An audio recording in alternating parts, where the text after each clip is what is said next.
before you go any further, if you're listening to this from any of our platforms, but especially, you know it, Spotify, this is going to contain some spoilers. We are talking about WandaVision, specifically episodes 6 and 7. So if you have not watched it yet, and or you do not want spoilers for some reason, don't listen. We'll have more for you. The timestamps for everything will be down in the comments and the descriptions of these episodes. If you want to skip ahead, we'd appreciate it. But you've been warned. Just take it as that, all right? Now let's get into it.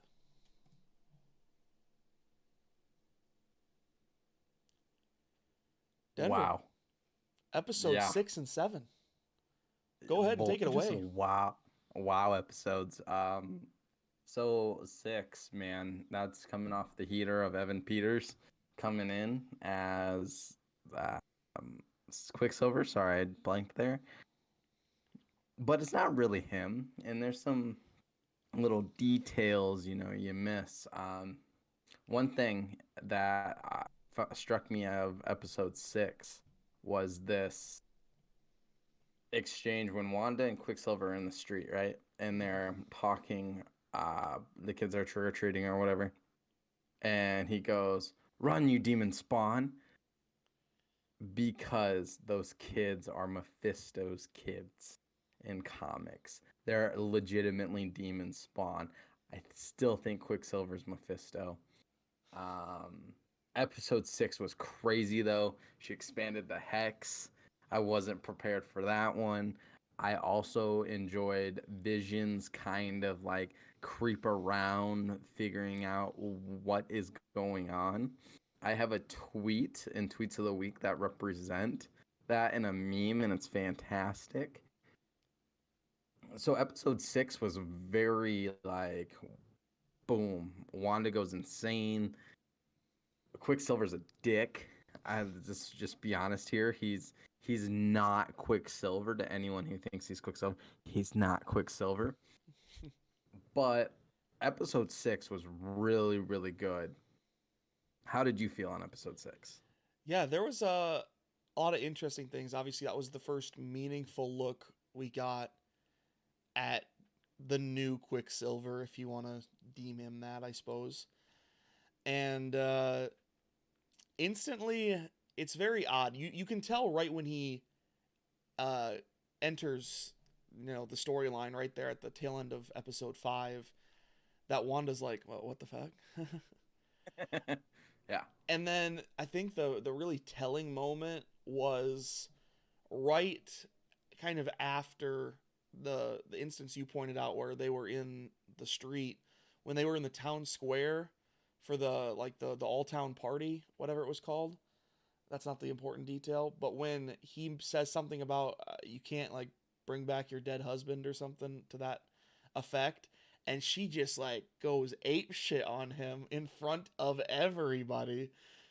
That was, you can tell right there that she's acutely aware that something is very not right, and she kind of like, it's one of those things that she knows but she can't prove really.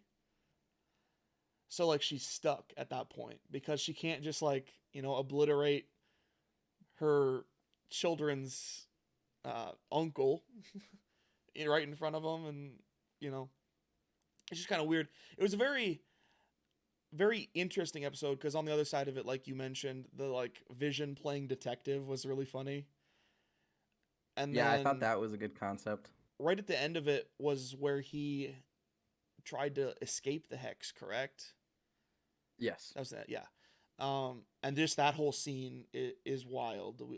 We don't need to dive too far into that, but that whole scene that kind of transitions episode 6 to 7 is just crazy. And one thing to end 6 that was really like eye-catching to me, just to finish up episode 6, was Quicksilver, or Pietro, whatever you want to call him. He knows that this is not a real reality. He knows. He goes, "How did you bring all these kids here? Like, there were no kids here from episodes 1 through 5. Like, what is going on?" Well, and that's something that, if you recall, Vision pointed that out in one of the earliest episodes.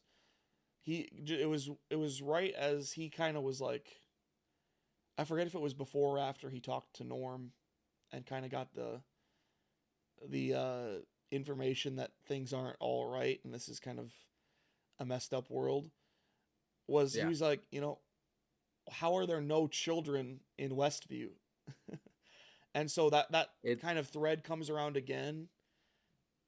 The way they've tied things together is pretty masterful in my opinion. long-term storytelling, and people didn't have the patience. I have talked to so many people just in my little town who say the first two episodes I couldn't do because they were weird and silly and it didn't make sense.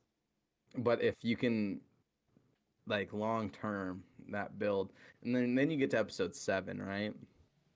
And that's just she has this like Modern Family Office episode, which I thought was great. The intro was fantastic to The Office. I had the little piano. I thought that was great.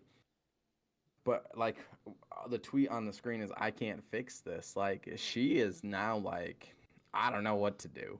I don't know what's going on. I also love the Darcy and Vision, like, kind of connecting the dots of That what was Vision's life was like. hilarious. The Darcy and Vision, even though it's fairly short lived in this episode, if we're fully transitioned to episode 7 now, their interaction is fairly short lived, but it feels like much longer than it is, and in a good way, in my opinion. Like it was just Yes, it was yes. such a nice little tidbit of comedic relief, and they're so I just my favorite opposing like styles. Yeah. my favorite part about the whole segment was when he finally gets so annoyed that he can't go to his wife. He's like, "What am I doing here? I can fly," and Yeah. then just flies out of the thing. That It was was so so funny. good. He just transcends. He's like, I forgot that I'm a freaking superhero. Yeah, and I thought that was great. I also find it really interesting that she is kind of losing what control she has over that. So I think two really big things happen in this episode. Monica Rambeau becomes what in comics is her superhero, and her name is Photon. Okay, so that happens in this episode, which is really interesting to see because she and Captain Marvel are like that, even though it doesn't seem like it right now. But Photon is like here. She's pretty powerful. Like, that's insane. She can like travel through stuff, and she's not like Wanda can has like a really strong power, but there's this vibe to Monica's character that just perceives as a strong character. So that's going to be really interesting.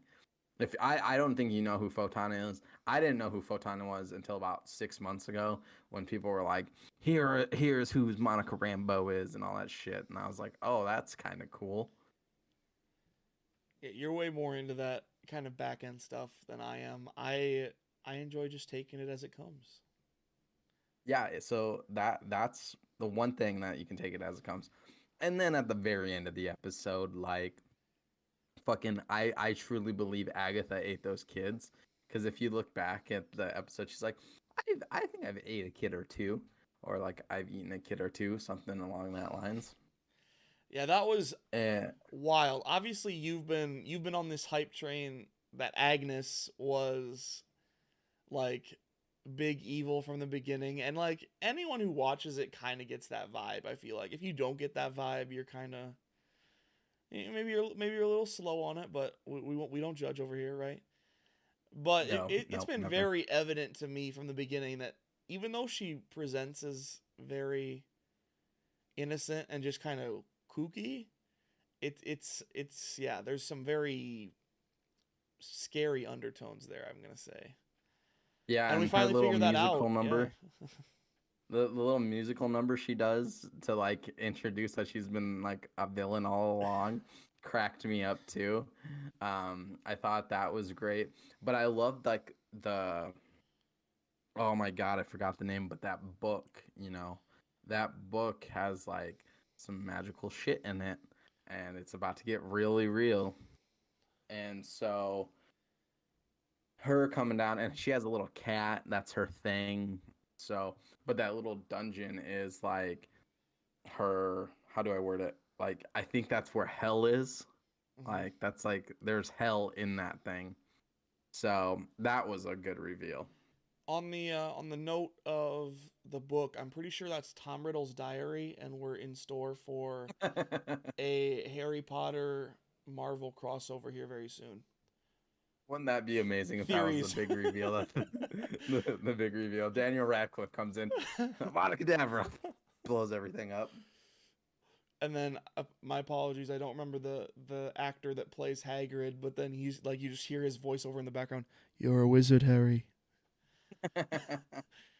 And then for the first time ever, there was an end credit scene, which I thought there was going to be one at every episode, but yeah, that's been a big bummer for the big MCU fans. I've literally waited we talked about this last time, I feel like, how every credit scene is, or every end credit sequence is like 8 minutes long. And so you're sitting there, the episode feels like it ends early if you're like seeing how long there's left in the episode. And you sit there waiting because, you know, we've been conditioned to think that we're getting bonus content in the middle of every credit sequence. And there's been nothing up until this one. Yeah, and this one actually has like some kind of weird ramifications. You know, Monica's snooping around Agnes's house or Agatha's house. And so with that, you get Quicksilver coming in and being like, Snooper's gonna snoop, like swipe or no swipey, like get out of here, man. Like I want to know. I really hope like Mephisto is Quicksilver, but I really want to know who this Quicksilver is. Who did she make Quicksilver? Because everybody in town kind of has their own identity outside of the Hex. Like, that's why we're here. Mm-hmm. But Quicksilver wasn't in that town. You know, Pietro wasn't in that town. So how did he come about? So it's very interesting, and I'm excited to see the last 2 episodes, see where we get. Yeah, so episode 8 comes out here on Friday. What day would that be? The 26th. And then March 5. Yeah. March 5 is the last one. And then, if I'm right, and this is kind of getting off a tangent, but we're kind of wrapping up here. Doesn't episode 1 of Falcon and the Winter Soldier come out not too long after that? Yeah, 2 weeks. Yeah. So it'll be March 5th, and then when they come back on March 18th. Plenty is the release date for Marvel Captain. Content coming up. Oh, we love to see it. But yeah. Then you know what's right after that? Oh, go ahead. Loki. That's what I thought, yeah. And Loki's going to be a big thing because we'll get into it there. That'll be a tangent for another day. Yeah. But he deals a lot with like interdimensional stuff now, and it's going to be so cool. That and Loki's one of like, I mean, he has like a cult following, I feel like, in the MCU, but he's one of the like lesser heralded characters. His characters are very, I mean, they're kind of very easy to hate if you like the quote unquote good guys, but I'm excited for that one too because I think he adds a lot to the MCU. So I'm glad that he's like a staple at this point. Oh yeah, you know, he's a staple. You know, he's in everything, and he brings things in. But we're getting too far off topic. Yeah. Yep. That was fun. WandaVision episode 8 and 9. We'll do the recap of those in 2 weeks. You better believe it. We'll probably be back to our normal Saturday schedule at that point.